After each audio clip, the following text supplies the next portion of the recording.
Olha, por uns 80 anos, o mundo financeiro operou sob um conjunto de regras bem claras.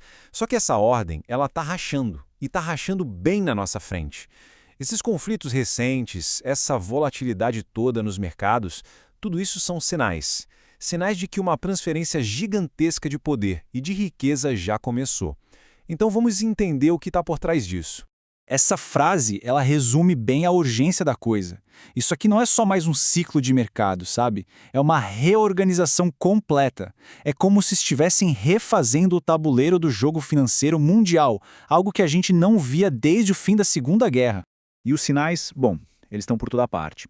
Pela primeira vez na história, o Irã ataca um país da OTAN. O Estreito de Hormuz, que é uma rota crucial para o petróleo mundial, é fechado. Os Estados Unidos afundam um navio de guerra iraniano, o que não acontecia desde a Segunda Guerra Mundial. E as bolsas globais, entrando em circuit breaker, aquela parada de emergência para tentar conter o pânico. Tudo isso mostra que o sistema está se mexendo, se reorganizando, bem diante dos nossos olhos. Agora, o mais interessante disso tudo é que não parece ser aleatório. Esses eventos, que parecem caóticos, na verdade fazem parte de um padrão. Um padrão econômico de longo prazo, que alguns chamam de grande ciclo, e que costuma se repetir, mais ou menos a cada 75, 100 anos. E esse padrão de como o dinheiro se move, ele é claríssimo. Pensa lá no final dos anos 90. A euforia era total com as ações .com. Todo o capital se concentrando em tecnologia nos Estados Unidos, enquanto mercados emergentes eram basicamente ignorados. E hoje, a euforia é com inteligência artificial. E, de novo, o capital está todo focado na tecnologia americana, deixando de lado os setores de recursos físicos do mundo real. E para entender o que acontece, é só olhar para o que veio depois que a bolha da internet estourou. Depois daquele colapso de 2001, o capital fugiu, saiu da tecnologia, que estava supervalorizada, e correu para mercados emergentes e commodities, que estavam lá, esquecidos, subvalorizados. O resultado? O Ibovespa, por exemplo, multiplicou por 10 vezes em dólares entre 2002 e 2008. Foi uma transferência de riqueza que muda gerações. Nesse ciclo que a gente está vivendo agora, um evento específico foi o gatilho. Acelerou tudo. Foi o momento em que a confiança no sistema financeiro liderado pelos Estados Unidos, a confiança que sustentou a globalização por décadas, foi fundamentalmente quebrada. E esse é o número: 300 bilhões de dólares. Esse foi o valor das reservas do Banco Central da Rússia, que foram congeladas em fevereiro de 2022. Era dinheiro que estava em títulos do Tesouro Americano, em euros, enfim, dentro do sistema financeiro ocidental. E com o clique, esse dinheiro simplesmente se tornou inacessível. E aí, essa foi a pergunta que começou a ecoar em todos os bancos centrais do mundo que não são aliados diretos do Ocidente. Mas não parou por aí, né? Pense em grandes corporações, fundos soberanos, qualquer um com reservas gigantescas em dólar. De repente se deu conta de uma coisa: aquele dinheiro não era tão seguro quanto parecia. A neutralidade do sistema, aquela confiança que sustentou tudo por 80 anos, simplesmente quebrou. A resposta a essa quebra de confiança foi assim, imediata e histórica. Os bancos centrais do mundo inteiro começaram uma corrida recorde para o ouro físico.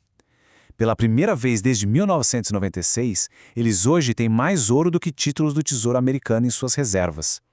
É uma fuga clara do dólar para um ativo que ninguém pode congelar ou imprimir do nada. Então, enquanto essa desconfiança empurra o capital para longe dos ativos financeiros, tem uma força nova e muito poderosa puxando esse mesmo capital na direção oposta, para os ativos físicos. E essa força é a revolução da inteligência artificial, mas de um jeito que redefine completamente o que a gente pensa sobre uma indústria de tecnologia. A percepção geral é que a IA vive na nuvem, né? Que ela é feita de código, de software, totalmente desconectada do mundo físico. É aquela ideia de um progresso limpo, sem poluição, sem mineração, sem chaminés. Só que essa percepção, ela está completamente errada. A realidade é que a inteligência artificial é a maior consumidora de recursos físicos que o mundo já viu. Todo aquele poder de pensar, de criar, ele é construído sobre uma base física colossal. Mas como assim? Como que um software na nuvem gera uma demanda física tão absurda? A conexão é bem direta, na verdade. Os modelos de IA exigem um poder computacional exponencial. Esse poder vem de data centers que, por sua vez, precisam de uma infraestrutura física massiva. E essa infraestrutura toda consome quantidades nunca antes vistas de energia, de cobre, de prata e de terras raras. Os números são de cair o queixo. O investimento na construção física de data centers nos Estados Unidos pulou de 2 bilhões de dólares em 2014 para 35 bilhões de dólares em 2024. E a projeção para 2035 é de quase 60 bilhões por ano. Para se ter uma ideia, só 4 empresas de tecnologia sozinhas vão gastar mais que o PIB inteiro da Argentina em infraestrutura de IA, em um único ano. E aqui que mora o problema. O mundo não está preparado para esse choque de demanda. Foram décadas de pouco investimento em mineração e de terceirização da produção para a China. Isso tudo criou um gargalo que simplesmente não dá para resolver da noite para o dia. Esse gráfico aqui mostra bem o tamanho da encrenca. A China hoje controla o refino de mais de 85% das terras raras do mundo. São minerais essenciais para praticamente toda a tecnologia moderna. De equipamentos de defesa, passando pela transição energética e, claro, chegando na IA. E essa citação, de 1992, mostra que o domínio da China não foi por acaso. Foi uma jogada estratégica, pensada, de longo prazo. Enquanto o Ocidente focava em software e finanças, a China, quietinha, construía um monopólio sobre os tijolos físicos do futuro. E essa escassez ela é bem específica e severa para cada mineral. O cobre, por exemplo, que é vital para os data centers, leva em média 18 anos entre a descoberta de uma nova jazida e o início da produção.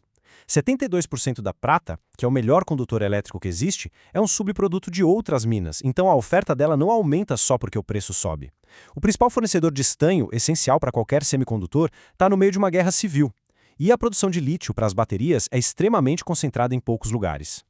Bom, para a gente entender por que isso pode ser uma oportunidade gigante, é preciso saber de uma sigla, AISC. É o custo total de sustentação. Basicamente, é quanto custa para a mineradora tirar, uma onça de um mineral da terra. E aqui está a mágica, ou melhor, a matemática. Pensa comigo, se o custo é 1.000 e o preço de venda é 1.200, o lucro é 200, certo? Agora, se o preço do metal sobe para 1.400, o custo continuou o mesmo, mas o lucro, dobra para 400. É uma alavancagem operacional absurda. E é exatamente isso que o mercado parece não estar enxergando direito. Então, a lógica do ciclo fica bem clara. O capital está saindo de ativos financeiros, como títulos e ações de tecnologia, e indo para ativos reais. Esses ativos reais, como commodities e minerais, são fisicamente escassos. Com isso, os lucros das mineradoras se expandem de forma exponencial e países ricos em recursos como o Brasil se tornam estrategicamente vitais. O mercado, como um todo, ainda não colocou essa mudança estrutural no preço. E essa é a grande pergunta que fica no ar. A disputa global não é mais só sobre software ou influência financeira. Agora é pelo controle físico dos recursos que vão alimentar o nosso futuro. Entender essa dinâmica fundamental, é a chave para conseguir navegar nessa nova ordem mundial que está se formando agora mesmo.